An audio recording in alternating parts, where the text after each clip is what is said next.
Welcome back to the Dirt Kickers podcast. I'm Jayce Thompson. This is Caleb Crabtree, and today we'll be kicking the dirt on corn traits and their alternatives. Yep, and we kind of touched base on that, kind of did a right on the surface level type thing. Skimmed it.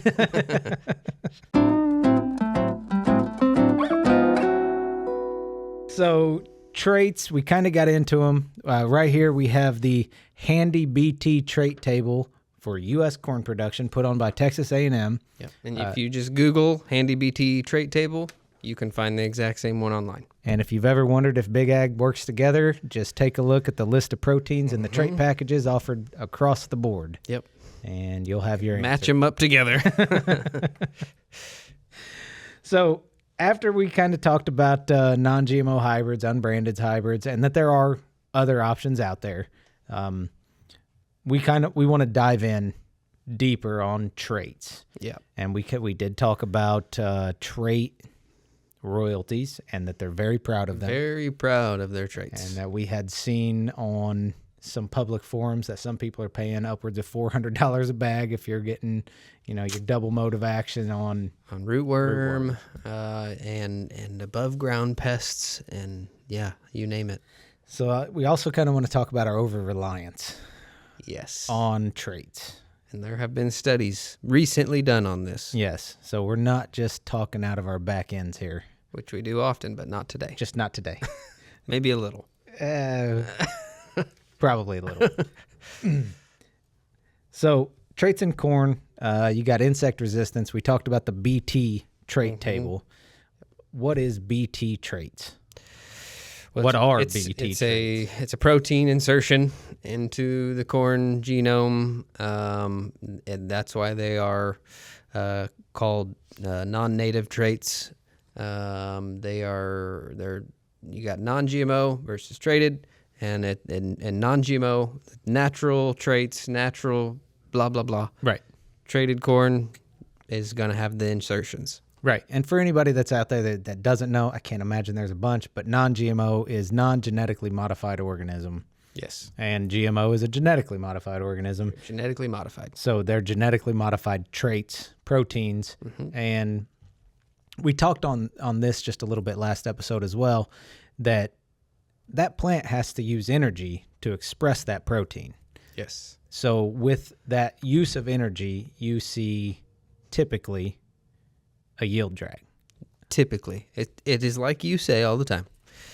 1 + 1 = 2. Yep. And it's the same formula in corn. You add something to that, and it takes something else away. Yep. So we see it in our breeding program. We catch something that has a better disease tolerance, drought tolerance, and may not have top end yield. Yeah. May not be hitting 370 bushels. Right. Regularly. Right. Regularly. So resistance. We overuse the traits. Yep. Have we built up resistance? Yes, we have. Yeah. You're especially in corn rootworm. I don't think it's a surprise to anybody when I say your corn rootworm traits are your least effective traits out there. Yep. Even your earworm traits are starting to lose effectiveness. Yep. The list goes on. Yeah. And it's a long list. It's a very long list. Two sides of one page. Yeah. And you're looking at corn borer. That was one of the very first insect inserted traits.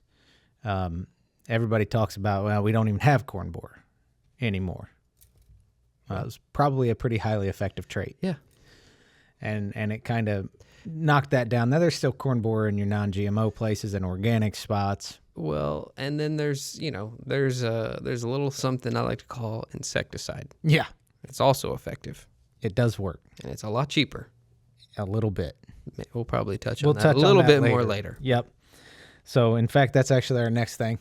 We talked about the resistance in the traits. That is showing up. There was recently a study that came out. I can't remember who did the study, and I probably should have wrote it down, but I didn't. But I did the same thing. The newest trait coming out of one of the big three for corn rootworm has a lifespan of only 2 cycles. So 2 spawning cycles of the corn rootworm and then they are already A trait showing. they're very proud of. Yes, Okay. they're very proud of it. And after 2 life cycles, they are already showing resistance in lab testing. Now, that's a lot harder to do across an entire field, but so traded seed, 50% more. In some cases, 100% more. Sometimes 100% more. Right. The trait I'm sure that you're referencing is going to be a very expensive one. Yes. And it will be in that 100% plus category. Yeah. Of what most non-GMO corn is out there for. You had mentioned $400 Yep. that it can reach up to. I'm going to guess it's going to hit right around there. Yep. So, and then there's some export markets that won't even take GMO corn. Right. So we're limiting ourselves. Yeah. On a trait or traits that are becoming less effective over time. And that's just a fact. They won't go, you can't export it to every market. Right. What are we doing? Right. I don't know. We're crazy. So that's what we're doing. And maybe we're not. No, we're crazy. So The fact that we're even doing this means we're a little crazy. we're a little crazy. Yeah. We're competing with billion-dollar budgets on a very small fraction of that. Yes. But And then, so are there times where you think traits are probably going to be necessary? I'd say yes. Right. This is just my opinion, but I feel like if you flipped the market, right? So if non-GMO was the percent that GMO is, it's probably about right. Right. That's what I feel like. That's my opinion, but Yeah. comment if you disagree. Yeah. Guaranteed that's going to get some. Oh, yeah. So BT traits are really good, in my opinion, on heavy corn rotation ground, where you're corn on corn on corn on corn. Yeah. Eventually. That has its place. Right. Dairies, a lot of them don't have enough ground to be able to do a lot of rotation. Yep. So there are some places where it's necessary. I will admit that. Absolutely. Cut out my disapproving look, please. So, on dairies especially, and I work with a lot of dairies. You've worked with a lot of dairies. Yep. Your family's worked with a lot of dairies. There are a lot of really good non-GMO dairies too. There are some really good ones. There's some really good organic dairies out there. Yeah. But what you're talking about is, generally speaking, it's not always the case, but dairies end up on lower productive ground. Yeah. Because all the grain guys got all the high productive ground before the dairy guys did. And let's be honest, some of those grain guys, they start to get a little crazy when it comes to adding acres. Yes. We'll just leave it at that. Yeah, might cut that part out. They'll admit it. They probably will. So, in severe cases with no rotation, BT traits can have they got their place. Your rootworm pressure gets pretty high. Yeah. I mean, we've talked to companies that swear they need double mode of action rootworm and the insecticide. They need it all because their rootworm pressure is just that heavy. Yep. I'm not disagreeing with them. Yep. There are pockets. There are pockets where it's that heavy. Yeah, and I've also talked to farmers who have planted the rootworm trait with insecticide, and it stood great and it did great, and they decided we're going to cut some costs, and they cut out the insecticide. and their rootworm traded corn went down. Yeah. So it tells you that insecticides carrying most of the weight there. That's a real possibility. Yeah. So when traits are not needed, maybe you could save yourself some cost on your seed bill. Yep. And go with non-GMO. It's an alternative. Right. And that's on, in our opinion, which may or may not hold any weight, but it does to us. We'll find out. Yeah. Is that non-GMO has its place on almost every acre out there under proper management. Yeah. If you do have these type of insect pressures, insecticide, it comes pretty cheap. Yeah, it's insecticide. Look it up. Yeah. Yeah, it's a really good cheap alternative that seems to be I'm not gonna say something really controversial. So, Well, insecticide can come in at close to 1/80th of the cost of a trait. well, and I'll just say it seems to be more effective than the traits. And it seems to work better. Just saying. If your traded corn's going down without it, you probably got a problem with your trait. Yeah, I would like to have seen that study in reverse. Yep. Just the insecticide with non-GMO corn. Yep. See what happens. I would, yeah. And we have seen that Yeah. in our trials that we have all third-party trials get done for UnBranded Seed. And we've seen them under heavy rootworm pressure and where they did not have insecticide. We saw a lot of root lodging. And where the traded hybrids. As a rule, we do not like our yield trial cooperators to use any insecticide or any fungicide. Right. And most of them hold true to that. So that way we can select for those kinds of things. But right. And then on non-GMO acres, you're crop rotating guys. You really don't need those traits. yeah, this is going to be a controversial take, but I even make the argument about seed treatments too. Right. The guys that are doing your crop rotation, do you need the treatment? Right. Just going to throw that out there. Right. Comment below. So our next topic of discussion is going to be the alternatives to traits, which, spoiler alert, we've said it about 15 times. It's insecticide. Yeah. Yeah. Insecticide.